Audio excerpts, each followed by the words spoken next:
Anak di bawah 12 tahun tidak bisa jadi tersangka, begini penjelasan ahli hukum. Indonesia secara tegas menetapkan bahwa anak berusia di bawah 12 tahun tidak dapat ditetapkan sebagai tersangka dalam kasus tindak pidana. Pakar hukum pidana anak dari Universitas Indonesia, ujar Siti Rahmawati mengatakan, hal ini sejalan dengan putusan Mahkamah Konstitusi Nomor 1 PU 8 2010 yang menandai tonggak penting dalam perlindungan hukum bagi anak-anak. Anak yang belum berusia 12 tahun tidak dapat dimintai pertanggungjawaban pidana secara hukum, terang Rahmawati, Rabu, 4 Juni 2025.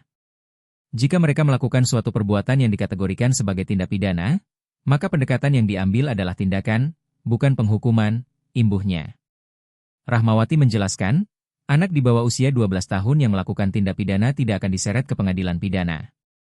Sebaliknya, mereka akan ditangani dengan pendekatan rehabilitatif dan preventif, seperti dikembalikan kepada orang tua, diserahkan kepada lembaga kesejahteraan sosial, atau dirawat di institusi yang berwenang. Direktur Eksekutif Lembaga Perlindungan Anak Indonesia, Budi Santoso mengatakan, hal ini bertujuan agar anak yang terlibat masalah hukum tetap bisa mendapat kesempatan kedua. Kita ingin anak-anak ini mendapat kesempatan kedua, bukan cap kriminal. Sistem Peradilan Pidana Anak, SPPA, dirancang untuk menyelamatkan masa depan mereka, bukan menghancurkannya, jelas Budi. Berbeda dengan anak di bawah 12 tahun, anak berusia antara 12 hingga 18 tahun yang melakukan tindak pidana akan dikenai sanksi berdasarkan hukum pidana anak. Mereka dapat diproses secara hukum, namun tetap dengan pendekatan yang berbeda dari orang dewasa. Penanganannya lebih menekankan pada pembinaan dan reintegrasi sosial, bukan semata-mata hukuman. Selain itu, dalam banyak kasus, anak-anak yang berkonflik dengan hukum dapat menjalani diversi, yaitu penyelesaian perkara di luar jalur pengadilan. Diversi dapat berbentuk perdamaian antara pelaku dan korban, rehabilitasi, atau mediasi oleh pihak netral.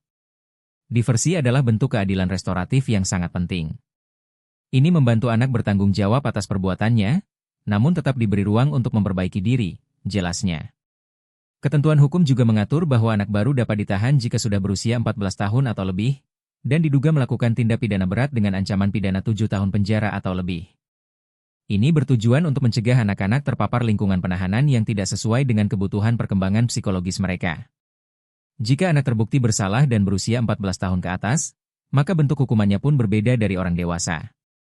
Anak bisa dijatuhi pidana pokok seperti peringatan, pembinaan di lembaga khusus, pelatihan kerja, atau pidana bersyarat. Selain itu, pidana tambahan dapat dijatuhkan, seperti perampasan keuntungan dari tindak pidana atau kewajiban untuk memenuhi tanggung jawab adat. Setiap anak punya hak untuk diperbaiki, bukan dikriminalisasi. Negara wajib hadir untuk melindungi, bukan menghukum secara membabi buta, tutup Siti Rahmawati.